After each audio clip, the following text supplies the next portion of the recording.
पति ब्रह्मचारी की कहानी में जहां एक तरफ आरव की मौत ने सूरज के पूरे परिवार को हिलाकर रख दिया था, वहीं दूसरी तरफ अब काव्या के दिल में एक ऐसा सवाल जन्म लेने वाला था जो सूरज की पूरी जिंदगी बदल सकता था।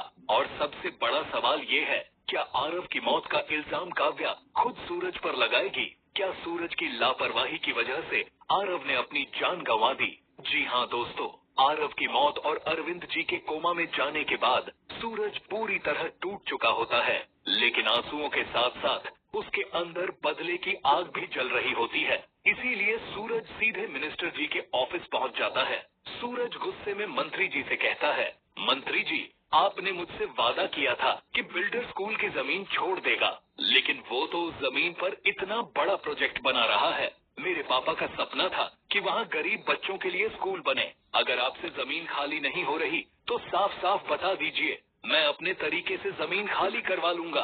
सूरज की ये बात सुनकर मंत्री जी शांत लहजे में कहते हैं, सूरज, उस जमीन को भूल जाओ, तुम्हें स्कूल ही बनाना है ना, मैं तुम्हें कहीं और जमीन दिलवा देता हूँ। ये बात सुनते ही सूरज का गुस्सा 7वें आसमान पर पहुंच जाता है, लेकिन असली झटका तब लगता है जब सूरज की नजर मंत्री जी के टेबल पर रखे पैसों से भरे बैग पर पड़ती है। अब सूरज को सब कुछ समझ आ जाता है। वो मंत्री जी की आंखों में आंखें डालकर कहता है, आप जैसे नेताओं की वजह से ही हमारा देश दिन ब दिन खोखला होता जा रहा है।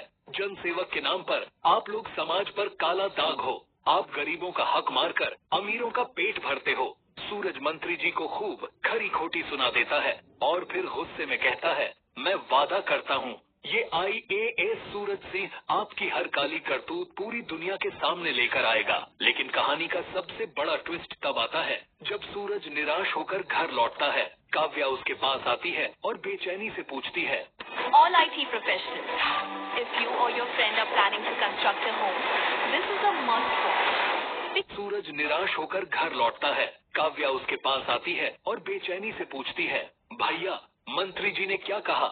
मेरे आरव को इंसाफ मिलेगा ना? सूरज गहरी सांस लेकर कहता है, पूरा सिस्टम ही करप्ट लोगों से भरा हुआ है। वो मंत्री हमें क्या इंसाफ देगा? इस साजिश में उसका सबसे बड़ा हाथ है। ये बात सुनकर काव्या पूरी तरह टूट जाती है। उसकी आंखों से आंसू बहने लगते हैं और वो गुस्से और दर्द में सूरज से कहती है, जब इतनी पावर होने के बाद भी दिन दहाड़े आपके परिवार पर हमला हो सकता है, तो फिर क्या फायदा IAS बनने का? एक बात सच है सूरज भैया, जब आप गुंडे थे ना, तब हमारे परिवार की तरफ आंख उठाकर देखने से पहले लोग 100 बार सोचते थे। काव्या की ये बात सूरज के दिल को चीर देती है। सूरज खुद को दोषी मानने लगता है और धीरे से कहता है, न मैं अपनी बहन का सिंदूर बचा पाया और न ही अपने पापा का सपना। शायद तुम सही कह रही हो काव्या, इस देश में सिर्फ कानून के भरोसे कभी इंसाफ नहीं मिलता। अब सूरज के चेहरे पर एक अलग ही गुस्सा दिखने लगता है, जैसे उसने कोई बहुत बड़ा फैसला कर लिया हो। तो दोस्तों, क्या सूरज IAS की कुर्सी छोड़कर एक बार फिर से गुंडा बन जाएगा? क्या सूरज करप्ट सिस्टम के खिलाफ अपने पुराने अंदाज में जंग लड़ेगा, या फिर मंत्री जी की अगली साजिश सूरज की जिंदगी को और बर्बाद कर देगी? अपनी राय कमेंट में जरूर बताइए। वीडियो को लाइक करें और चैनल को सब्सक्राइब करना बिल्कुल मत भूलिए। तो चलो दोस्तों, आने वाले एपिसोड की कहानी को अब जरा विस्तार से देखते हैं। दोस्तों, पति ब्रह्मचारी की कहानी में जहां एक तरफ आरव की मौत ने सूरज के पूरे परिवार को हिलाकर रख दिया था, वहीं दूसरी तरफ अब काव्या के दिल में एक ऐसा सवाल जम लेने वाला था जो सूरज की पूरी जिंदगी बदल सकता था। और सबसे बड़ा सवाल ये है, क्या आरव की मौत का इल्जाम काव्या खुद सूरज पर लगाएगी? क्या सूरज की लापरवाही की वजह से आरव ने अपनी जान गंवा दी? रात का अंधेरा, गांव की सुनसान गलियां, हवा तेज चल रही थी और उसी रात एक बड़ी घटना होती है। आरव का खून से लथपथ मिलना। लोग डर जाते हैं, ये एक्सीडेंट है या मर्डर? कोई जवाब नहीं होता। बस एक चीज क्लियर होती है, आरव जिंदा नहीं बच सकता। सूरज आरव को लेकर हॉस्पिटल भागता है। उसके हाथ कांप रहे होते हैं। डॉक्टर, प्लीज आरव को बचा लो। ऑपरेशन थिएटर के बाहर सिर्फ इंतजार होता है। घंटों तक साइलेंस। फिर डॉक्टर बाहर आता है। हमने पूरी कोशिश की, लेकिन आरव को नहीं बचा पाए। काव्या का टूटना, ये सुनते ही काव्या की दुनिया गिर जाती है। आरव नहीं, वो जमीन पर गिर जाती है और सूरज उसे संभालने की कोशिश करता है, लेकिन काव्या सिर्फ एक बात बोलती है, ये सब तुम्हारी वजह से हुआ है सूरज। सूरज फ्रीज हो जाता है। उसके अंदर गिल्ट और गुस्सा एक साथ उभर आता है। सूरज धीरे से आरव के बॉडी के पास जाता है और कहता है, मैं आईएएस बन के इंसाफ लेने आया था, लेकिन मैं अपने ही भाई को नहीं बचा सका। उसकी आंखों में आंसू नहीं, सिर्फ आग होती है। अगली सुबह सूरज सीधे मिनिस्टर के ऑफिस पहुंचता है। जमीन का क्या हुआ? आरव मर चुका है और आप अब भी बिजनेस देख रहे हो? मिनिस्टर कामली बोलता है। सूरज, इमोशंस में मत आओ, वो जमीन किसी और प्रोजेक्ट के लिए इम्पोर्टेंट है। सूरज गुस्से में टेबल पर हाथ मारता है। वहाँ स्कूल बनना था, गरीब बच्चों का फ्यूचर था, सिस्टम का असली चेहरा। सूरज की नजर अचानक टेबल पर पड़ती है। एक पैसों से भरा बैग। सब क्लियर हो जाता है। सूरज धीरे से कहता है, ये इंसाफ नहीं, डील है। मिनिस्टर मुस्कुराता है। तुम अभी नए हो सूरज, सिस्टम को समझने में वक्त लगेगा। सूरज बाहर आकर जोर से कहता है, मैं आईएएस हूँ, लेकिन मैं अंधा नहीं हूँ। मैं इस सिस्टम को एक्सपोज करूंगा। लेकिन उसी रात आरव की फोटो देखकर सूरज टूट जाता है और अपने आप से कहता है, जब तक आरव को इंसाफ नहीं मिलेगा, मैं अपना ब्रह्मचारी व्रत भी नहीं तोड़ूंगा। सूरज आरव का फोन चेक करता है। उसमें कुछ फोटो मिलते हैं। लैंड डील साइट, मिनिस्टर के आदमी, एक अननोन शैडो फिगर। सूरज जूम करता है और फ्रीज हो जाता है। ये गुलाब सिंह का शैडो है। अंधेरे में एक नया खेल, दूर कहीं एक डार्क रूम, एक आदमी मॉनिटर देख रहा होता है।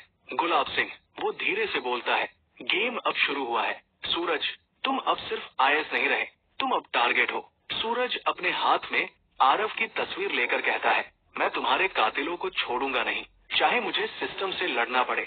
और दूर कहीं गुलाब सिन्हा मुस्कुराता है। इस लड़के को तोड़ना होगा।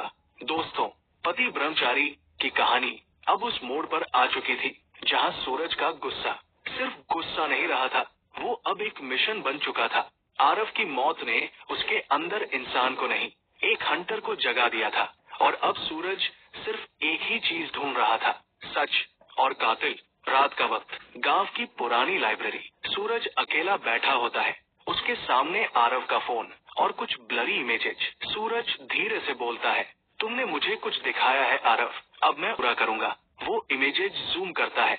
मिनिस्टर के आदमी लैंड साइट पर, एक ब्लैक एसयूवी और एक शैडो फिगर। सूरज कहता है, ये सिर्फ एक्सीडेंट नहीं, ये प्लान्ड मर्डर है।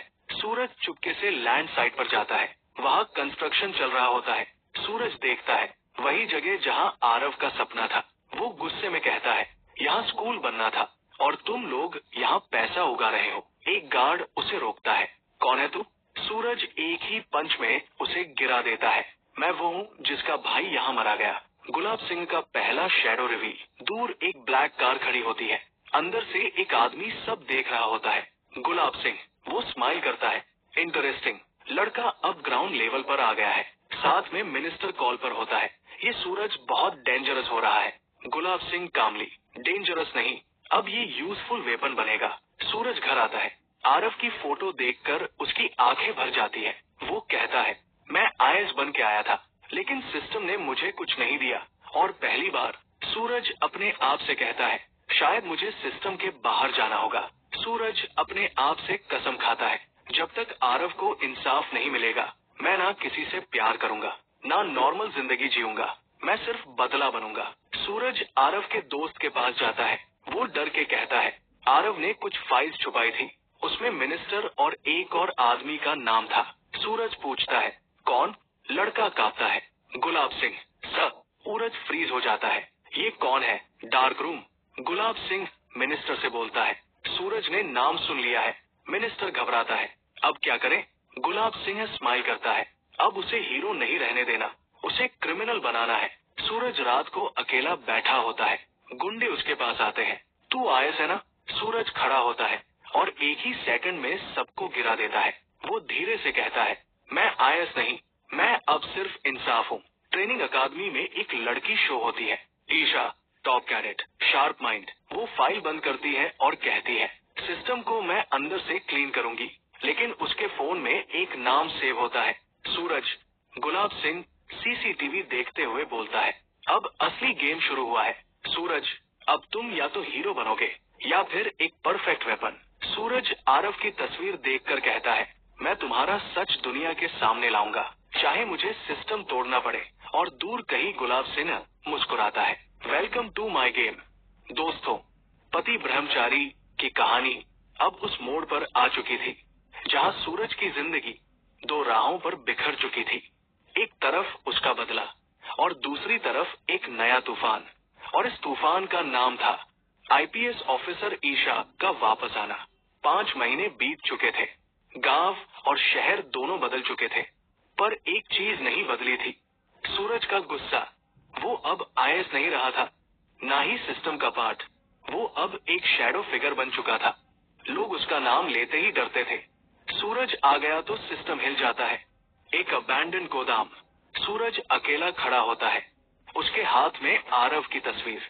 वो धीरे से बोलता है, मैं आईएएस था, लेकिन सिस्टम ने मुझे गुंडा बना दिया। और फिर एक कोल्ड स्माइल, अब मैं वही हूँ जो सिस्टम डिजर्व करता है। डार्क रूम, गुलाब सिन्हा मिनिस्टर के साथ बैठा होता है। मिनिस्टर डर के कहता है, सूरज अब कंट्रोल से बाहर है। गुलाब सिंह कामली, कंट्रोल कभी था ही नहीं, सूरज सिर्फ एक वेपन है। मिनिस्टर पूछता है, तो अब क्या करे? गुलाब सिंह स्माइल करता है, अब उस वेपन को उसी के प्यार से तोड़ना है। हाई सिक्योरिटी काफिला गांव में एंटर करता है। अंदर से उतरती है IPS officer Isha Sharma. Sharp uniform, powerful aura, fearless आंखें। सीनियर ऑफिसर कहते हैं, ईशा, ये तुम्हारा फर्स्ट पोस्टिंग एरिया है। ईशा हल्की सी स्माइल करती है, मैं इंसाफ के लिए आई हूँ, लेकिन उसके दिल में एक ही नाम होता है, सूरज। गांव में लोग उसे बताते हैं, यहाँ एक आदमी है, सूरज नाम है। ईशा पूछती है, वो अब क्या करता है? ऑफिसर कहता है, वो अब सिस्टम के खिलाफ चल रहा है। ईशा फ्रीज हो जाती है। सूरज, ऐसा नहीं हो सकता। रात का सीन, इलीगल डील चल रही होती है। अचानक लाइट्स ऑफ, एक आवाज आती है, ये एरिया अब मेरा है। गुंडे घबरा जाते हैं। सूरज आ गया। सूरज शैडो से निकलता है और एक ही सेकंड में सब गिरा देता है। वो कहता है, मैं आईएएस नहीं, मैं अब इंसाफ का साया हूँ। पुलिस फोर्स वहां पहुंचती है और सबसे आगे होती है। ईशा, वो सूरज को देखती है और फ्रीज। सूरज, सूरज धीरे से पलटता है और एक कोल्ड स्माइल देता है, तो आईपीएस बन गई तुम। ईशा के हाथ में गन, सूरज के हाथ में आयरन रॉड। ईशा, रुक जाओ सूरज, तुम गलत हो। सूरज, गलत मैं नहीं, गलत सिस्टम है। दोनों आमने सामने, और तभी एक फ्लैशबैक। प्यार और कानून अब टकरा रहे हैं। मिनिस्टर डर के कहता है, अगर ये दोनों मिल गए तो? गुलाब सिंह, इसलिए उन्हें मिलने नहीं देना। सूरज धीरे से कहता है, तुम अब आईपीएस हो, मैं अब सिस्टम से बाहर। ईशा, मैं तुम्हें अरेस्ट करूंगी। सूरज, ट्राई करो। और दोनों के बीच टेंशन एक्सप्लोड होता है।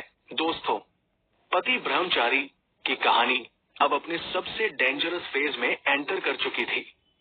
एक तरफ सूरज जो सिस्टम से बाहर जा चुका था, और दूसरी तरफ आईपीएस ऑफिसर ईशा जो कानून के अंदर रहकर सच ढूंढ रही थी।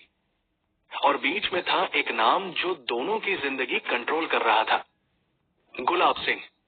रात का अंधेरा, एक पुरानी इंडस्ट्रियल एरिया। सूरज अकेला नहीं था अब, उसके साथ कुछ पुराने सपोर्टर्स।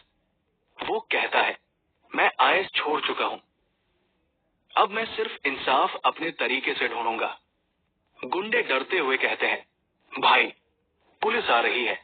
सूरज कोल्ड स्माइल देता है, पुलिस से नहीं, सिस्टम से लड़ रहा हूं मैं। Police headquarter. Isha files check कर रही होती है। Aarav case, land scam, minister connections. वो बोलती है, ये सब एक एक्सीडेंट नहीं, एक ऑर्गेनाइज क्राइम है। सीनियर ऑफिसर कहते हैं, ईशा, तुम्हें सूरज को भी सस्पेक्ट लिस्ट में रखना होगा। ईशा फ्रीज हो जाती है। सूरज, डार्क रूम, गुलाब सिन्हा मिनिस्टर को कॉल करता है। सूरज अब इमोशन नहीं रहा। मिनिस्टर, तो क्या करे? गुलाब सिंह स्माइल करता है, अब उसको और ईशा को आमने सामने लाओ और उनके बीच सच को झूठ बना दो। Minister shock. Isha IPS officer है, गुलाब सिंह वही तो सबसे बड़ा वेपन है, एक इलीगल लैंड साइट। सूरज वहां अटैक करता है, मशीनें तोड़ दी जाती है, गार्ड्स गिर जाते हैं। सूरज, ये सब आरव के खून का पैसा है। तभी पुलिस फोर्स एंटर करती है और सबसे आगे होती है। ईशा, वो सूरज को देखती है और उसकी आंखों में शौक। तुम ये क्या कर रहे हो सूरज? सूरज, मैं वही कर रहा हूं जो सिस्टम नहीं कर सकता। दोनों आमने सामने। ईशा, तुम क्रिमिनल बन गए हो। सूरज, मैं मजबूर हूं। तुम्हारे सिस्टम ने मुझे बनाया है। ईशा, मैं तुम्हें रोकूंगी। सूरज, ट्राई करो। दोनों के बीच इमोशन स्टॉर्म। गुलाब सिंह का shadow attack. CCTV van. Gulab Singh सब देख रहा होता है। वो मुस्कुराता है। परफेक्ट। अब दोनों एक दूसरे को ही सस्पेक्ट करेंगे। मिनिस्टर, अगर सूरज पकड़ा गया तो? गुलाब सिंह, वो कभी पकड़ा नहीं जाएगा। वो तब तक खेलेगा जब तक टूट ना जाए। ईशा को एक सीक्रेट फाइल मिलती है। उसमें प्रूफ होता है मिनिस्टर प्लस लैंड माफिया। सूरज अकेला खड़ा होता है और कहता है, अब मैं चुप नहीं रहूंगा। ईशा पुलिस फाइल बंद करती है। मैं सच ढूंढ कर रहूंगी। और दूर कहीं गुलाब सिन्हा मुस्कुराता है। गेम अब फाइनल स्टेज पर है। दोस्तों, पति ब्रह्मचारी अपने सबसे खौफनाक और इमोशनल अंजाम तक पहुंच चुकी थी। एक तरफ सूरज, जो इंसाफ के लिए सिस्टम के खिलाफ खड़ा था। दूसरी तरफ ईशा, जो कानून के अंदर रहकर सच ढूंढ रही थी। और बीच में था एक ही दुश्मन, गुलाब सिंह। रात, तेज बारिश, एक अबैंडन्ड वेयरहाउस। सूरज को एक सीक्रेट कॉल आता है। आरव केस का फाइनल प्रूफ मिल सकता है। सूरज कहता है, मैं आ रहा हूं। दूसरी तरफ पुलिस हेडक्वार्टर। ईशा को कंप्लीट फाइल मिल जाती है। Minister plus land mafia proof और गुलाब सिन्हा का डायरेक्ट इन्वॉल्वमेंट। ईशा शॉक। ये तो पूरा सिस्टम का बैकबोन है। वो कहती है, अब मैं सूरज को भी बचाऊंगी और सच भी लाऊंगी। वेयरहाउस के अंदर मिनिस्टर वहां पहले से होता है और गुलाब सिंह कामली खड़ा होता है। गेम अब खत्म होने वाला है। मिनिस्टर, पुलिस आ रही है। गुलाब सिंह स्माइल करता है। पुलिस भी और सूरज भी। अचानक सूरज एंटर करता है। आरव का सच बता। गुलाब सिंह धीरे से मुड़ता है। तुम अभी तक समझ नहीं पाए सूरज। सच तुम्हारे सामने ही था। दूर से ईशा आ जाती है। सूरज रुक जाओ। सूरज फ्रीज। ईशा, ईशा, ये सब एक ट्रैप है। गुलाब सिंह ही मास्टरमाइंड है। गुलाब सिंह क्लैप करता है। फाइनली वो फाइल दिखाता है। आरव का मर्डर प्लान था। ऑर्डर मिनिस्टर ने दिया था। एग्जीक्यूशन लैंड माफिया ने किया। और कवर अप सिस्टम ने। ईशा शॉक। ये सब। सूरज गुस्से से टूट जाता है। सूरज और Gulab Singh face to face. Punches, glass breaking, chaos. Suraj, तूने मेरा सब छीना है। गुलाब सिंह, मैं नहीं, सिस्टम ने। ईशा बीच में चिल्लाती है, स्टॉप दिस। सूरज रुकता है। ईशा, अब सब प्रूफ है, बस अरेस्ट होगा। पुलिस फोर्स एंटर करती है। मिनिस्टर को अरेस्ट कर लिया जाता है। ईशा एविडेंस सबमिट करती है। कोर्ट केस रेडी होता है। मैंने होता है। गेम अभी भी बाकी है। कुछ दिन बाद court decision. Minister guilty proven. Land mafia expose. System corruption revealed. Aarav के नाम पर स्कूल इनॉग्रेट होता है। Aarav memorial school. सूरज और ईशा स्कूल के बाहर खड़े होते हैं। सूरज, मैं गुंडा था, आईएएस था, सब कुछ, लेकिन आज मैं सिर्फ इंसाफ हूं। ईशा, मैं आईपीएस हूं, लेकिन तुम्हारे बिना नहीं। दोनों हाथ पकड़ लेते हैं। सूरज, अब कोई जंग नहीं। ईशा, सिर्फ जिंदगी। कभी कभी इंसाफ सिर्फ सजा नहीं होता, बल्कि एक नई जिंदगी की शुरुआत होता है। दोस्तों, पति ब्रह्मचारी की कहानी जहां दर्द, बदला और इंसाफ के तूफान से गुजरी, अब फाइनली एक नए सफर पर आ चुकी थी, जहां जंग खत्म हो चुकी थी और जिंदगी दोबारा शुरू हो रही थी। Aarav memorial school. सुबह का सुकून, बच्चों की हंसी। सूरज गेट के पास खड़ा होता है। इस बार उसकी आंखों में गुस्सा नहीं, सिर्फ चैन होता है। वो धीरे से कहता है, लगता है मैं फाइनली घर आ गया हूं। दूर से ईशा आती है। इस बार यूनिफॉर्म नहीं, सिंपल सा लाइट आउटफिट। उसके हाथ में कोई केस फाइल नहीं, सिर्फ एक छोटा सा लंच बॉक्स और स्माइल। वो सूरज के पास आकर कहती है, अब कोई केस नहीं, अब सिर्फ नॉर्मल जिंदगी। सूरज हल्की मुस्कान देता है, तो मैडम आईपीएस रिटायरमेंट ले ली? ईशा ब्लश करती है। तुम्हें अरेस्ट करने के लिए अब बहाने नहीं मिलेंगे। दोनों आरव मेमोरियल स्कूल के कोर्टयार्ड में बैठ जाते हैं। हवा चल रही होती है। ईशा धीरे से कहती है, आरव हमेशा याद रहेगा, लेकिन उसने हमें जीना सिखा दिया। सूरज आसमान की तरफ देखता है। वही तो था जिसने मुझे इंसाफ के रास्ते पर लाया। ईशा सूरज का हाथ पकड़ लेती है। ईशा, अब तुम अकेले नहीं हो। सूरज, और तुम भी नहीं। अब हर डिसीजन हम साथ लेंगे।